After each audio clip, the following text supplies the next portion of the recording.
This is the OFN Today on the Orlads Football Network. Super Bowl week. That's right. The Tampa Bay Bucks first time hosting Super Bowl versus the defending champs, the Chiefs, looking to defend for the first time in 16 seasons. Can it be done? A lot of drama. You got Tom Brady and Patrick Mahomes. It's a great Super Bowl, Ryan, and we'll see whether or not it lives up to the hype. I think it will. Don't want to spoil it, but we'll do picks later, but I'm picking an all-time game. Oh, okay. I'll disagree with you on that, so that's good. I like that we're going to disagree with that. All right, so before we get into our predictions and analysis on the Super Bowl, let us talk. And by the way, we also want to let everybody know that if you enjoy these videos, Our Lads Football Network, anything on Prime Sports Network, please subscribe to this channel on YouTube. And also, if you like this specific video, like the video, and that'll not only help us out, it'll help you out, and you'll be able to get these shows and alerts whenever they're available on YouTube. Okay, so let's talk first about the big trade. Matthew Stafford, Jared Goff, Detroit, and the Rams. You actually had an article on the New York Post this week regarding how this could affect the Deshaun Watson trade. But first, let's break down this trade. I had Jeff Risdon on from at the Lions Wire the last day or two to go over how the fans are thinking and feeling and so forth. They're a little upset that they're not getting an immediate return in the draft this year. But I think this is a really good deal for both teams, especially the fact that the Lions were able to get 2 first-round draft picks, additional pick, and Jared Goff. I was surprised that they were able to get that much in return for Stafford.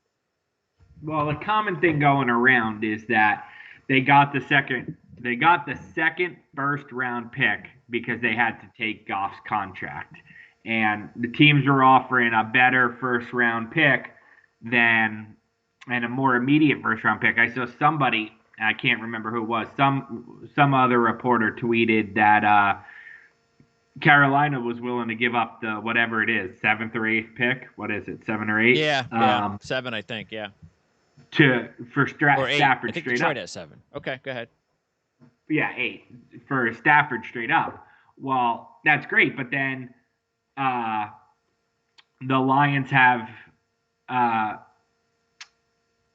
anyway, sorry. So they were willing to give up the pick for Stafford straight up. So then the Lions get 1 pick for Matthew Stafford. They decided they wanted the 2 picks, and then who are they starting at quarterback this year? So what if they, you're going to plug in number 7 pick immediately? You're going to start Trey Lance at quarterback or something. So they went with the 2 first-round picks and then Jared Goff. And look, I think, Greg, to be honest with you, I think Jared Goff is being wildly undervalued in this whole thing. People are treating Jared Goff like he's, some. Yeah. And look, he's not a top 10 quarterback, but he's not a bottom 10 quarterback. He's probably the 18th best starting quarterback in the NFL. And he's paid like he's a top 5 quarterback. But what people don't seem to understand is that's not the Lions' problem. The Rams have to pick up $22 million in dead cap for Jared Goff just to trade him. All of the signing bonus money in Jared Goff's contract is the Rams' problem. So they take $22 million in dead cap plus Matthew Stafford's $20 million. They're on the hook for $42 million for those 2 quarterbacks.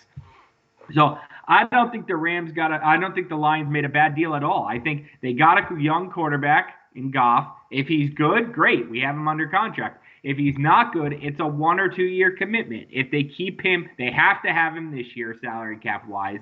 After this year, if he stinks up the joint, they could cut him for $10 million in savings and $15 million in dead cap. And if he stinks in 2022, they could cut him for no dead cap.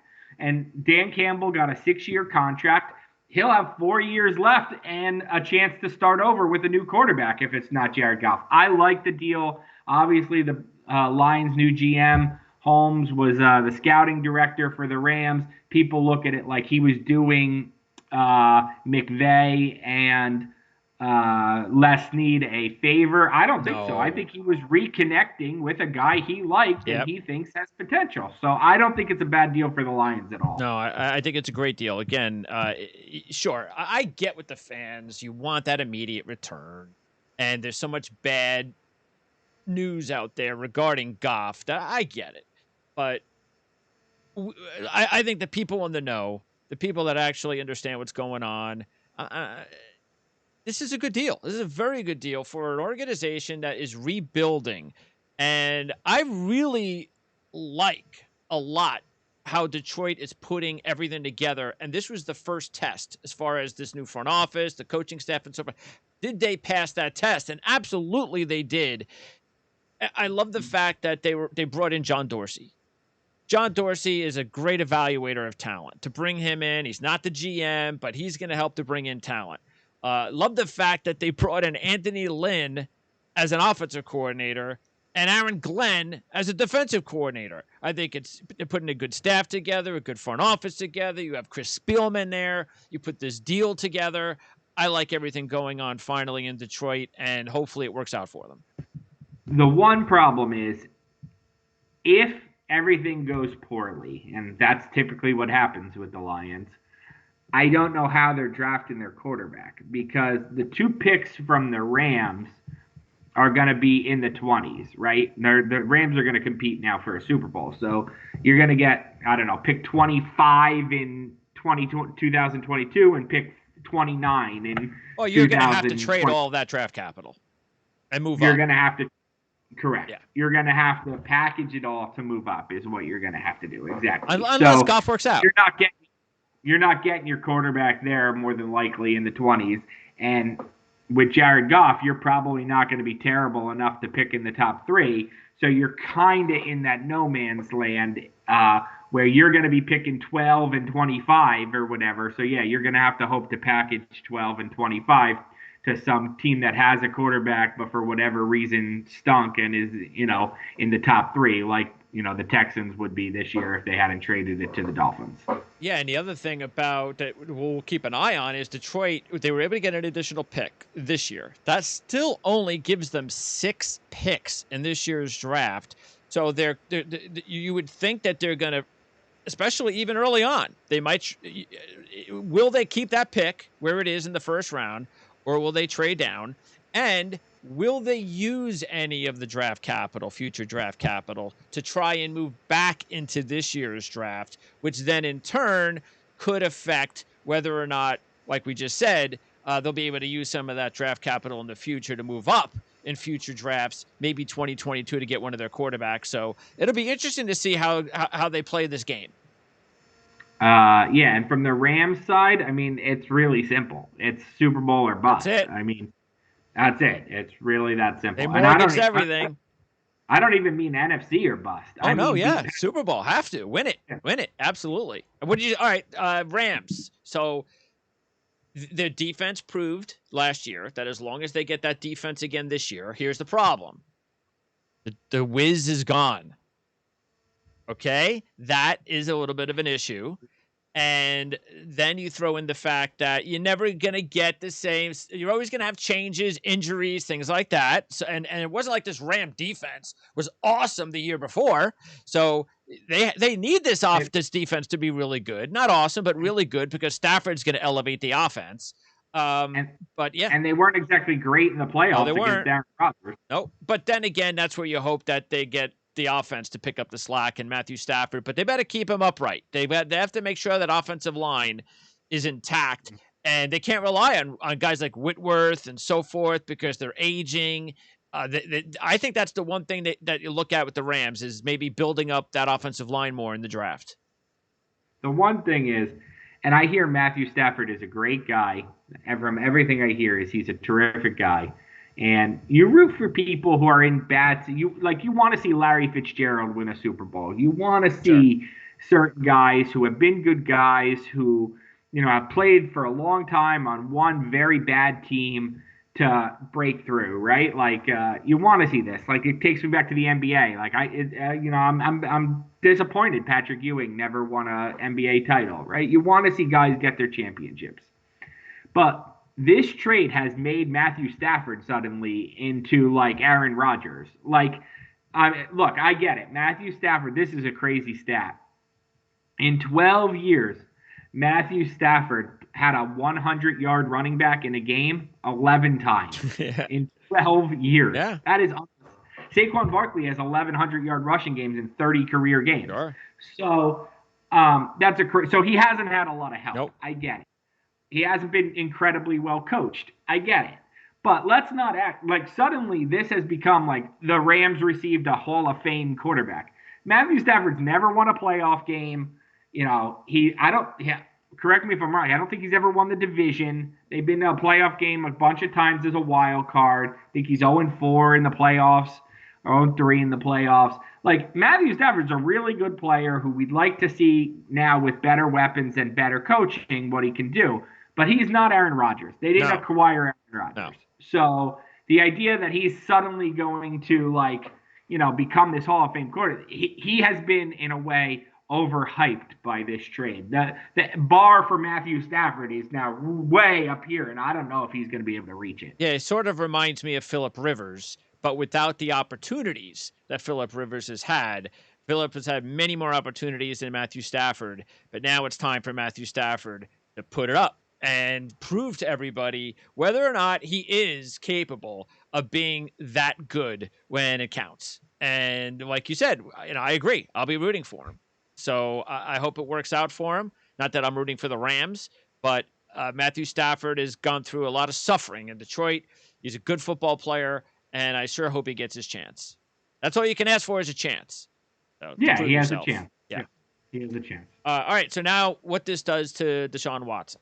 And again, you had an article this week in the New York Post regarding that. And I said this, I think, last week, and I'm going to say it again and again and again until he gets traded or not, and I think he will. Maybe it's because of my age. I just don't want to hear any of this stuff. I just don't. The rumors, I hate rumors. Sure, it's fun, especially if you're a fan. It's good clickbait. I get it, but there's going to be so many rumors, so many teams that are going to get involved in this that I get a bad feeling this is going to last just too long. I don't know if there's a deadline. There is. What's the deadline? Yeah, April. It has to be April. You mean before the draft? Okay, well that's still a long time for me, and I just hope it gets done. I know it's not going to get done sooner than later. No one has reported there's an April deadline yet, but it's April. Everybody knows it's an unofficial deadline because if you're the Texans and you're going to trade Deshaun Watson, you have to trade him when you know what the draft picks are. You have to trade him to the Jets when you know you're getting 2, to the Dolphins when you know you're getting 3. You can't make this trade in July, in August, in May, whatever, for 2022 first-round pick. Happening. So, that's what it would have to be, sure, right? Because the 2021 draft would already be passed. Yeah, well, that's what I'm saying. There's no way. Yeah, again, my point was that I know we're barely into February, which means it's going to go on another 2 months. And my goodness, I just don't want to hear about it. Just tell me when the trade is done. Nah, not me. That's my lifeline. No, for you as a fan, I just I don't want to be being, oh, look at this, oh, it looks like it, oh, maybe. No, I don't want to go down there. I just don't. And it is going to be interesting to find out because, again, now that it is real, and we talked about this, look, if Houston plays this right, especially with the Jets and the Dolphins, I mean, just imagine the tug of war that could go on there and how much they could spike up the trade value by having those two teams go up against each other. I agree. The Patriots do. Probably to a lesser extent, but you could get the Patriots involved to a degree, especially Casero's ties there. Here's what I would say. I don't think it's sexy to say like one quarterback got traded and Watson is younger and better than Stafford, so this must mean he's going to get 7 first-round picks. That's not happening. Like that's not how it works. And you made a good point regarding the difference in first-round draft value. Correct. Correct. So the second pick that the Jets have, or the third pick that the Dolphins have, is worth roughly three times the picks that the Lions got. Using that famous Jimmy Johnson point scale, the Jets pick is worth about 2,600 points. The Dolphins pick is worth about 2,200 points, and pick number 25, which again I'm just guessing, that's what the Rams would have had this year had they not traded it to the Jaguars, is worth 750 points. So those top three picks are worth about three times what the Rams got. So if you give them one of those picks, that's like three Matthew Stafford picks. So no, I don't think that it's that. Not all first round picks are created equally. And then there's the salary cap issue. Yep. Again, Jared Goff's contract is seen as a negative, whereas so you have to give the Lions more to take it. Deshaun Watson's contract is seen as fair market value, even though it's a huge number. It's, you're talking 30 to 40 million every year. That's what Deshaun Watson is worth based on his play in today's NFL. So that's not so much of a negative where you have to give, more picks or whatever to take that contract. So no, it's not an apples to apples comparison. The Houston Chronicle had a report that the Texans would be looking for 2 firsts, 2 seconds, and 2 young defensive players. That is a massive haul. Ryan, let's stop there, because when you mentioned in the article about Quinnen Williams, I'm telling you right now, the trade's not happening. There's no way. They're not going to trade Quinnen Williams and draft picks and first-round draft picks. It's not going to happen. I know it. I don't know if they would or wouldn't. I just don't think it's going to happen. If you told me the trade was the number 2 pick, the Rams, let me start over. The number 2 pick, the Seahawks pick next year, the pick that the Jets got for Adams, and Quinnen Williams. Those 3, so 2 first-round picks and Quinnen Williams. So essentially 3 first-round picks. And then like a third-round pick, I would do that trade in a second. You cannot let Quinnen Williams, who's a good, really good, developing young player, stop you from getting Deshaun Watson. You just can't do it. I mean, if Quinnen Williams is really good, is he as good as Muhammad Wilkerson was at his top? Is he as good as Sheldon Richardson was as his top? Oh, come on. Maybe he's don't compare those guys. No. Why? Because those guys were bad apples? No, there's well, that's what I'm saying. I think that it's really good players. Look, if Douglas and Saleh believe that that's Quinnen Williams, then absolutely put him in the deal. But if they think, which I think is possible, if they think he could be as good as an Aaron Donald, well, that's a different story. But that's why I'm saying, and I don't know. I have not heard anybody put him in that conversation. If he's Aaron Donald, yeah, absolutely not. See you later. But no. But so let's say he's better than Richardson and Wilkerson. Let's say he's as good as. So who would be in that? Chris Jones from the Chiefs. Okay, let's say that's a good one. Okay, Chris Jones. That's a good football player. Yes, very good football player. Chris Jones, very good player. Probably not a Hall of Fame player. Yes, then I'd still trade him. Yes, I would still trade. Yeah, I would. I would only not trade him if those guys believe that the ceiling is incredibly higher than that, then they're not going to trade him. If they do trade him, then we'll know that they don't believe that. They'll know, like you just said, that maybe his value is just as high as Chris Jones, and that's it. Yeah, and you're going to have to pay him like Chris Jones in 2 years. I would do 2 first-round picks, Chris Jones, and a third, Chris Jones / Quinnen Williams.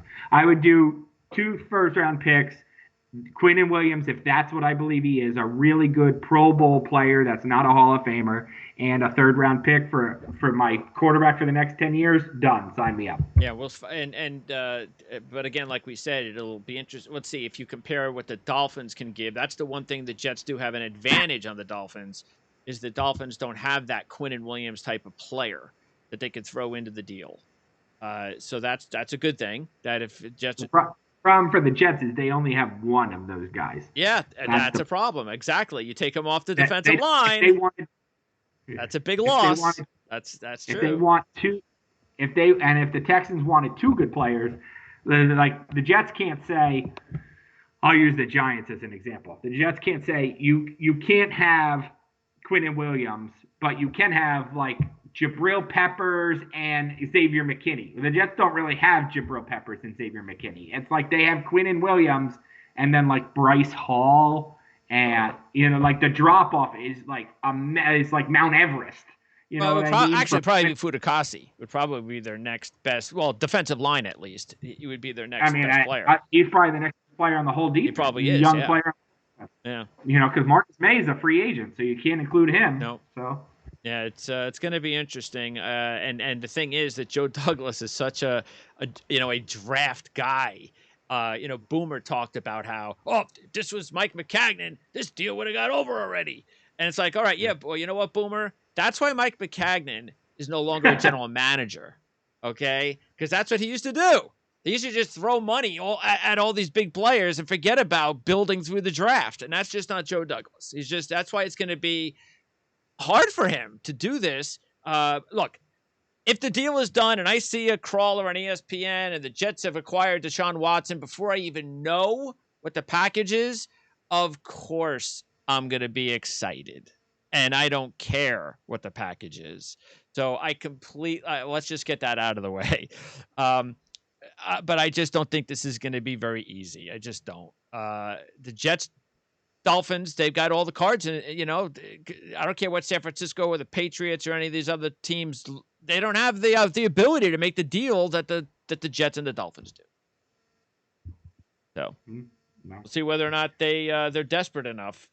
But there's a lot of teams. A lot of teams need quarterbacks. Carolina. Can you believe Chicago, that? A lot of teams teams showed their cards in the Stafford deal, right? Carolina was involved. Denver was involved. Indy was involved. It was talking about the Bears, the Niners, the Bears, and now we're hearing Derek Carr is available. Yeah. So maybe the Raiders need a quarterback.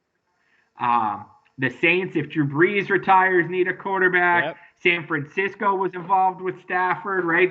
They seem lukewarm on Jimmy Garoppolo. Washington was involved with Stafford. So now you're talking, last year there were not enough jobs for all the guys who thought they were starters, the Mariotas, the Winstons. This year there seems like a ton of jobs. Yeah.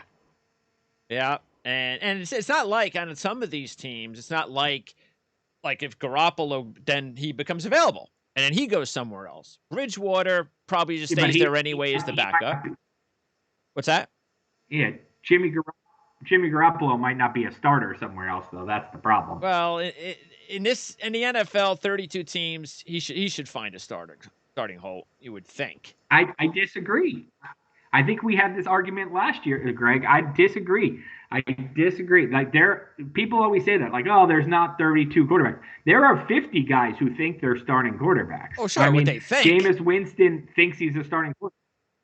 Well, I mean, put it to 50 guys who have been starting quarterbacks. How about that? Like, Jameis Winston, like, if Jameis Winston's a starter, Jimmy Garoppolo isn't. So for Jameis Winston to become one this offseason, somebody has to not be one. Plus, Garoppolo's better than Winston. Don't you think? I don't know if that's true. I mean, Winston just threw 30 interceptions 2 years ago. Yeah, I mean, he threw for 5,000 yards too. Like, I don't know if I.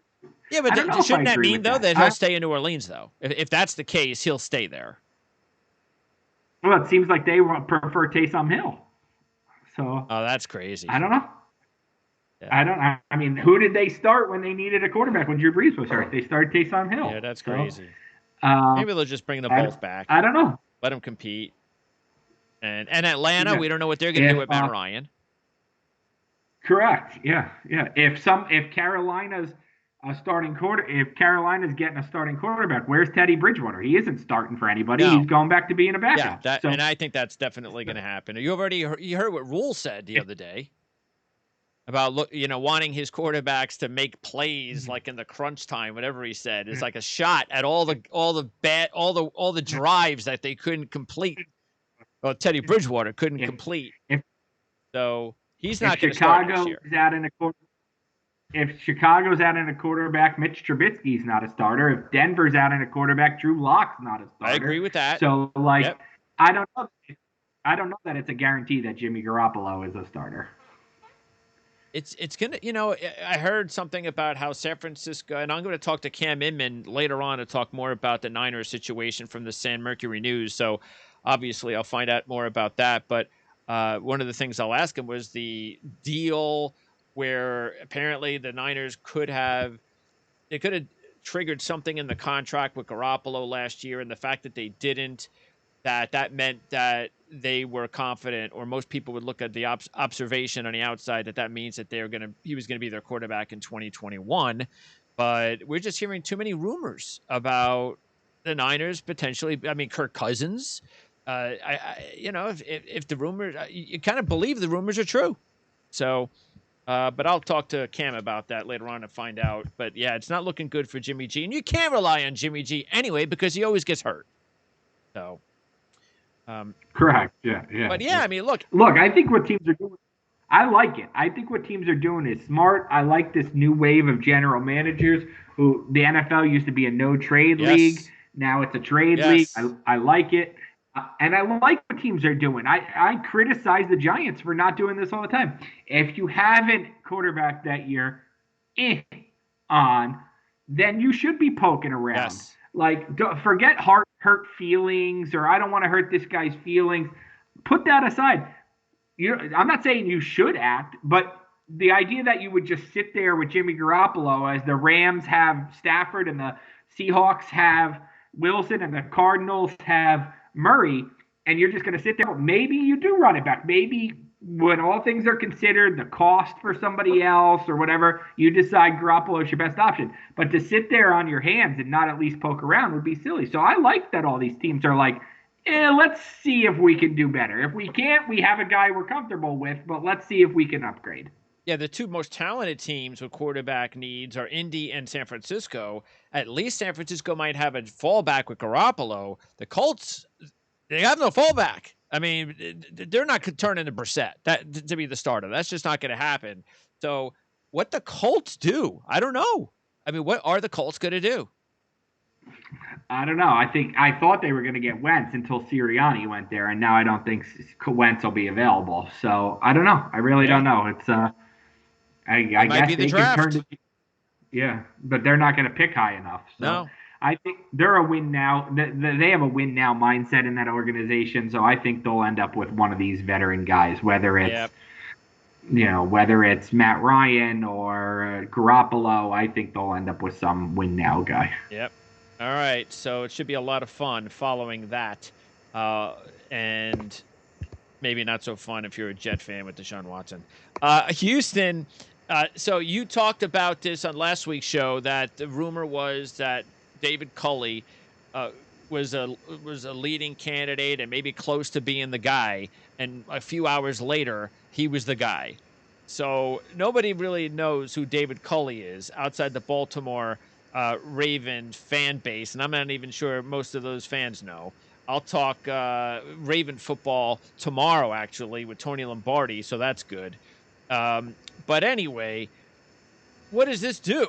I mean, Houston, this is what you waited for? You waited all this time for David Culley? It's very strange. It's very strange. I honestly don't know what to make of it. There's no way Nick Cassera went there with plans to hire David Culley. So and then trade Deshaun Watson. Yeah, it's very strange. It's a very strange organization. Don't know really what to make of it. The guy's a longtime assistant. He's 65 years old. He's never been a head coach before. Limited coordinator experience.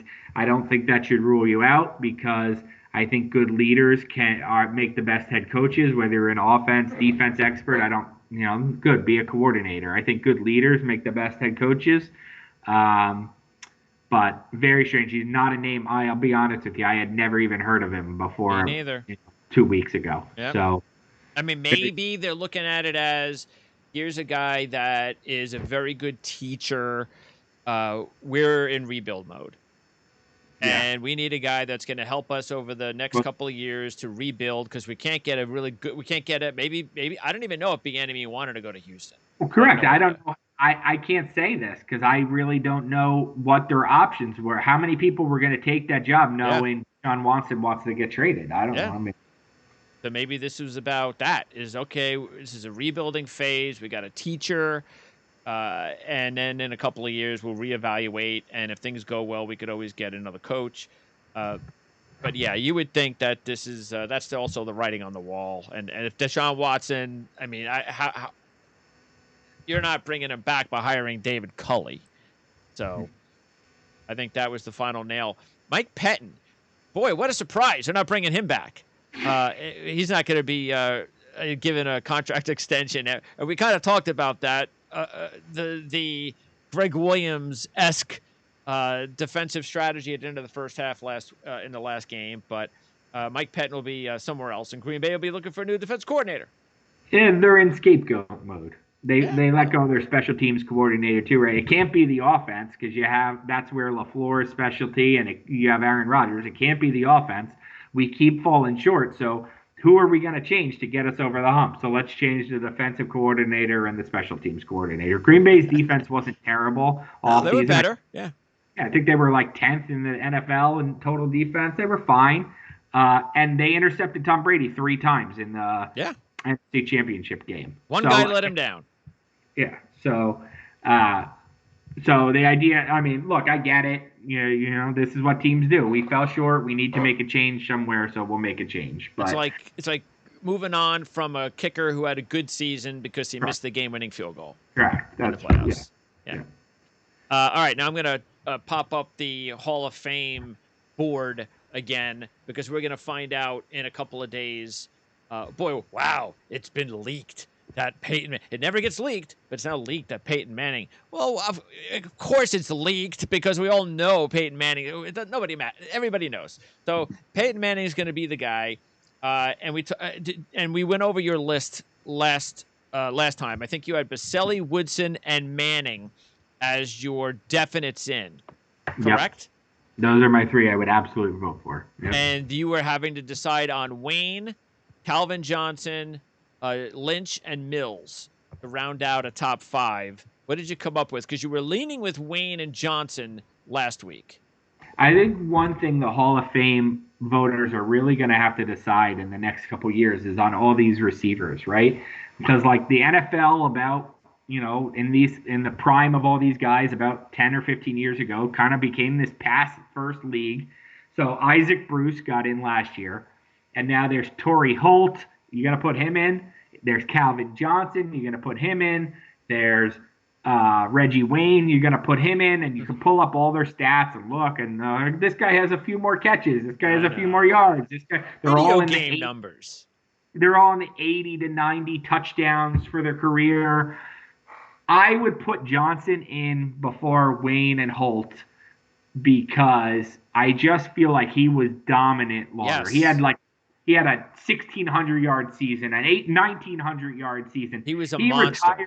Yes. He retired early, or who knows what his career numbers are. He played less years than everybody and has similar stats. So I would put him in on – we've seen it with Terrell Davis, right, where small flashes of incredible play get you in. I would put Calvin Johnson in for sure as my 4th guy. And then I'm going to hold off on the receivers. I had Reggie Wayne, but like I said, he's similar to Torrey Holt, who's similar to Isaac Bruce. Isaac Bruce is in. I would hold off on Reggie Wayne. I know it'd be cool to have him go in at the same time as Peyton Manning, but I'm going to sentimentally go with Sam Mills, who I think should have been in a long time ago. And in the NFL, because you can only get 5, if your window closes really quickly for the NFL. Like if you don't make it your first couple years, all these other great players start becoming eligible. That's why I think this is a show for another time. I thought Eli Manning's decision to retire really helped his Hall of Fame chances because he'll be eligible before Rodgers, Breeze, all those guys. But I digress. I would give it to Sam Mills. I thought he was a great player for a long time. I would put him in. Now that there's a spot available, I would do it. Yeah, because when you talk about a Calvin Johnson and even let's say an Isaac Bruce to compare to Torrey Holt or Reggie Wayne, what I'll do is okay, if I take Reggie Wayne and I move him to other teams, what do I think? What do I think about Torrey Holt? Well, I just think Reggie Wayne's a better receiver than Torrey Holt. I think if you put Torrey Holt on a lot of other teams in the NFL, he's not getting anywhere near the numbers. I just don't look at him as that type of receiver. I think he benefited tremendously with the offense that was run there. I'm not saying he wasn't a fantastic football player. He was, but we're trying to put him in there with all these other great receivers. I don't see it. Yeah, people are going to come back at you there though with, well, what is Reggie Wayne without Peyton Manning? Well, that's what I'm saying. If I move Reggie Wayne to other teams, I do Yeah. believe that Reggie Wayne is a more polished receiver than Torrey Holt. I'm And not, again, if you put we're Torrey Holt nitpicking here.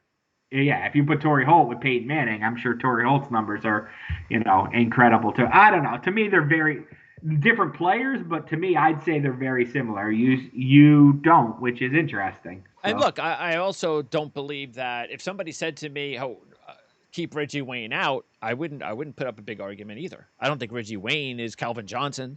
So yeah, exactly. if you said, "Well, I have to either put them both in or both out," I would be okay with leaving Wayne and Holt out. I Yep. just, and I'm anti NFL Hall of Fame anyway because until they put Joe Clucko in, I think it's a joke. All right, so let's talk Super Mills Bowl. would be my fifth guy. Yeah, What's Mills that? would be. So I think Sam Mills would be my fifth guy. Okay. He's 19. He hasn't played since '97, but he was a great player back then, and obviously passed away since then. So Yeah, it's sentimentally that's a really good chance that he's going to get in. All right, now as far as the Super Bowl is concerned, you teased us at the open about an all-time classic game we're going to see on Sunday, and without a doubt, it could happen. I completely get it. What I'm just going to do is just break this game down like a game, just a game, and that's it. And if I'm breaking this game as a game from what I've seen over the last few games from both teams, and just everything else, the line, the Chiefs are a 3-point favorite. I think the line, I understand why it's 3 because of Brady. That's it. But team versus team, that line should be 6, maybe even 7. I like the Chiefs. I actually think that they're going to win this game comfortably in the fourth quarter. They barely escaped the Niners last year. I think it is going to. I think that things will be different now. They're champs. They've been there. They've done that. They're coming off their best win in a long time, so they're peaking again. You're talking about a matchup where even though it was a 3-point game, I think they could have beat the Bucks by 20 points if they wanted to when they played him the first time. I don't know what they're going to do with Tyreek Hill. We've never seen a game at I didn't even know. I didn't. They must have did some sort of comparison with records, but that is as all time as a game that any receivers ever had.